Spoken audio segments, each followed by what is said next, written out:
ಹುಟ್ಟುವೆನು 100 ಸರತಿ ನಿನಗಾಗಿ ಕೇಳೆ ಗೆಳತಿ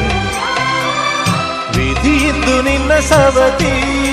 ಆದರೂ ನೀನೇ ನನ್ನ ಒಡತಿ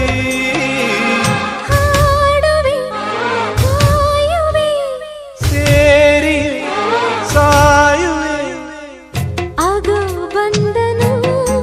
ನೆನಪಿಗೆ ಈಗ ಬಂದ